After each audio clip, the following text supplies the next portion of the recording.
ప్రేమ నమ్మకమైన మా ప్రియ పరలోకపు తండ్రి, జీవంతో ఉన్న వారికిని మరణించిన వారికిని న్యాయము తీర్చు దేవుడు మీరు. ఆపత్కాలములో నమ్ముకోదగిన సహాయకుడు కూడాను. తండ్రి, కనికిరాన్ని చూపెట్టండి. ఈ ఉదయకాలమందు ప్రభా, మా దేశ నాయకులను దయచేసి మీరు రక్షించుమని ప్రార్థిస్తున్నాను. మా దేశ నాయకులపైన మీ కృప సమృద్ధిగా కుమ్మరించుమని వేడుకుంటున్నాను. మా దేశ నాయకత్వము పరిశుద్ధాత్మ ద్వారా నాయన నడిపించబడటానికి మార్గము తెరిపించండి. దానికి మొట్టమొదట మార్పు చెందాల్సింది నేను, నా కుటుంబము ప్రభువా. ఆ రీతిగా మార్పు చెంది వాక్యం వింటున్న బిడ్డల కుటుంబాలన్నీ కూడా ఆత్మపూర్ణులుగా మార్చబడి ఆత్మ ద్వారా ప్రేరేపించబడిన వారుగా ఒక్కొక్కరు మనం జీవించగలిగితే మన కుటుంబాన్ని బట్టి ప్రక్క కుటుంబము, ఆ ప్రక్క కుటుంబము, ఎదురు వెనకలుండే కుటుంబాలు మార్పు చెందే అవకాశాలు ఉన్నాయి. కాబట్టి ప్రభు పిల్లలుగా ప్రతి వారు కూడా ఈ కార్యము చేయమని యేసు ప్రభుల వారి నామంలో ప్రార్థిస్తున్నాను తండ్రి. Amen, amen. మే మాసం 29వ తారీఖు 2025 సంవత్సరం గురువారం. 2వ దినవృత్తాంతాల గ్రంథము 2వ అధ్యాయము 2వ వచనము పూర్తి అయ్యాది. సొలొమోను తూరు రాజైన హీరాము వద్దకు దూతల చేత ఈ వర్తమానము పంపాడు. నా తండ్రి అయిన దావీదు నివాసమునకై ఒక నగరును కట్టతలచి ఉండగా నీవు అతనికి సరళ మ్రాణులను సిద్ధము చేసి పంపించినట్లు నాకును దయచేసి పంపించుము.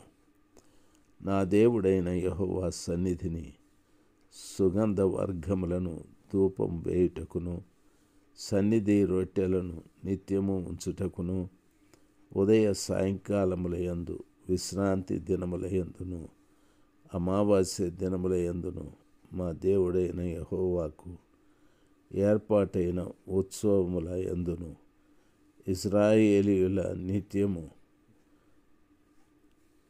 నిత్యమును అర్పింపవలసిన దహన బలులను అర్పించుటకును, ఆయన నామఘనత కొరకు మందిరం ఒకటి ఆయనకు ప్రతిష్ఠితము చేయబడినట్లుగా నేను కట్టించబోచున్నాను. 3-4 వచనాలు. సొలొమోను రాజుగారు హీరాము అనే వ్యక్తికి ఒక విన్నపం చేసుకుంటూ ఉన్నాడు. హీరాముతో సొలొమోను గారు చెప్పిన మాట, నా తండ్రి అయిన దావీదు గారు నగరును కట్టడానికి, నివాసమునకై ఒక నగరును కట్టదలిచి ఉండగా నీవు అతనికి సరళ మ్రాణులను సిద్ధము చేసి పంపించినట్లు నాకును దయచేసి పంపించండి. నా దేవుడైన యెహోవా సన్నిధిని సుగంధ వర్గములను ధూపం వేయుటకును, సన్నిధి రొట్టెలను నిత్యము ఉంచుటకును అని చెప్పాడు. నేను దేవుని యొక్క మందిరాన్ని కట్టాలి, తరువాత రాజనగరు ఒకటి కట్టాలి. మా తండ్రికి మీరు సహాయం చేయనట్లుగా సరళ మ్రాణులను నాకు కూడా పంపండి అని, దయచేసి పంపండి అని విజ్ఞాపనము చేస్తూ ఉన్నాడు. ప్రియులారా, గమనించాలి. ఎంత పెద్ద అధికారి అయినా, రాజైనా దయచేసి అనే మాట చాలా అవసరం. నాకు అధికారం ఉంది, నాకు పెత్తనం ఉంది, నేను చెప్పిందే జరగాలి అనే అహం మంచిది కానే కాదు. మనం ఎప్పుడు కూడా తగ్గింపుగానే ఉండాలి. మన మాట యందు కానీ, ప్రవర్తన యందు కానీ ప్రియులారా, తగ్గింపు అనేది చాలా ప్రాముఖ్యమైనటువంటి కార్యం. మనము మన పరిస్థితులలో వంగి జీవించకపోతే, అనగా మన తలదించుకొని జీవించకపోతే, సాతానుడు ఎక్కడో మనల్ని పడదొబ్బుతాడు. చూడండి, బైబిల్ సెలవిస్తుంది, ఏమనో తెలుసా? ఎక్కడా తగలని వానికి ఇంటి గడప తగులుతుందేనని. చాలామంది తల ఎత్తుకొని అహంభావంతో జీవిస్తూ ఉంటారు. అయితే అలాంటి వారికి నా మనవి, ఏదో ఒక్క రోజున మీ ఇంటి గడపే మీకు తగులుతుంది. కాబట్టి తగ్గింపు అనేది చాలా ప్రాముఖ్యం. సొలొమోను గారు రాజైన తరువాత ఆయన కార్యాలన్నీ చాలా గొప్పగానే ఉన్నాయి. హీరాముతో, నీవు నాకు మా తండ్రికి పంపినట్లు సరళమానులను పంపండి అని అధికారంతో మాట్లాడచ్చు. ఎందుకంటే ఇజ్రాయిలీల రాజు కాబట్టి. ఆ విధంగా కాకుండా దయచేసి మా తండ్రికి మీరు నివాసమునకై కట్టదలిచినప్పుడు, నగరు కట్టాలన్నప్పుడు సరళమ్రాణులను సిద్ధం చేసి పంపించినట్టు నాకును దయచేసి పంపించండి అని చెప్పాడు. మనము ఎదుటివారితో మాట్లాడేటప్పుడు ఆ వినయము, విధేయత, తగ్గింపు అనేది చాలా ప్రాముఖ్యం. మనము కొందరి ఎదుటే వినయ విధేయతలు చూపెడుతూ ఉంటాం. మనకి ఎవరి ఇష్టమో, మనకు ఎవరు బాగా నచ్చారో వాళ్ళ ముందు చాలా వినయముగా, విధేయతగా మనము జీవిస్తూ ఉంటాం. నచ్చని వారి దగ్గర కటువుగా ప్రవర్తిస్తూ ఉంటాం. ఆ రీతిగా కాదు. మనకు నచ్చినా నచ్చకపోయినా ప్రతి వారితోనూ మంచిగా మనం జీవించడం నేర్చుకోవాలి. అది దేవుని యొక్క నియమ పద్ధతి. ఆ సర్వశక్తిమంతుడైన దేవుడు మనలో ఉంటే ఈ చక్కటి పద్ధతిని మనం పాటించగలం. ప్రభుల వారు మనలో లేకపోతే ఈ పద్ధతిని మనం పాటించే అవకాశమే ఉండదు.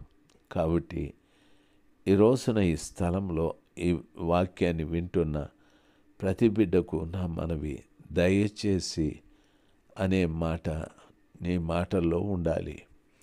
తగ్గింపు కలిగిన మాటలు. తరువాత ఆ రీతిగా చెప్పి, నా దేవుడైన యెహోవా సన్నిధి సుగంధ వర్గములను ధూపం వేయుటకు, సన్నిధి రొట్టెలను నిత్యము ఉంచుటకును, ఉదయ సాయంకాలములయందును, విశ్రాంతి దినములయందును, అమావాస్యలయందును మా దేవుడైన యెహోవాకు ఏర్పాటైన ఉత్సవములయందును ఇశ్రాయేలీయులు నిత్యమును అర్పింపవలసిన దహన బలులను అర్పించుటకును, ఆయన నామ ఘనత కొరకు మందిరం ఒకటి ఆయనకు ప్రతిష్ఠితము చేయబడినట్లుగా నేను కట్టించబోచున్నాను అని చెప్పాడు. ప్రియులారా, గమనించవలసిన విషయం ఈ స్థలంలో, ఆయన ఎందుకు అడిగాడు అంటే కారణాలన్నీ కూడా చెప్పాడు. మందిరము అన్న తరువాత ఇవన్నీ చాలా ప్రాముఖ్యమైనవి. దేవుని సన్నిధిని సుగంధ వర్గములను ధూపం వేయాలి. అంటే ధూపము అనగా ప్రార్థన. మన పితరులు ప్రత్యక్షపు గుడారములో ధూపము వేయటానికి ధూప చూర్ణమును వాడేవారు. ఆ ధూప చూర్ణము ఈ రీతిగా ఈ పదార్థముల చేత చేయబడేది.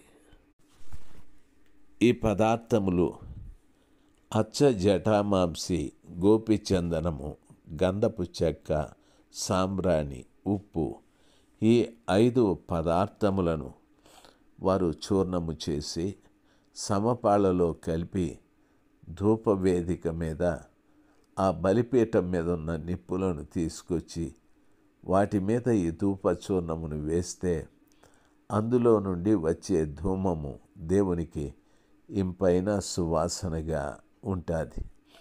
మహారాజు సొలొమోను, నేను నగరు కట్టుకోవాలి, దయచేసి నా నామ ఘనత కొరకు తగినట్లుగా ఒక మందిరాన్ని నేను కట్టాలి గనుక సరళమానులు మా తండ్రికి ఇచ్చారు, నాకు కూడా పంపండి అని అధికారంతో చెప్పచ్చు.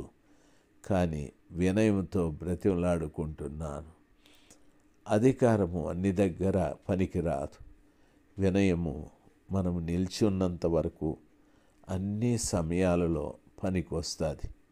కాబట్టి దేవుని బిడ్డలు వినయ మనస్కులై జీవించటానికి, ప్రవర్తించటానికి మహోన్నతుడైన దేవుడు కదలి రావాలి. ఆ గొప్ప దేవుని యొక్క కృప మన అందరి మీద నిలిచి ఉండాలి. సర్వశక్తిమంతుడైన దేవుడు ఆ రీతిగా మనల్ని బలపరిచి వాడుకొనుగాక. ఆమేన్.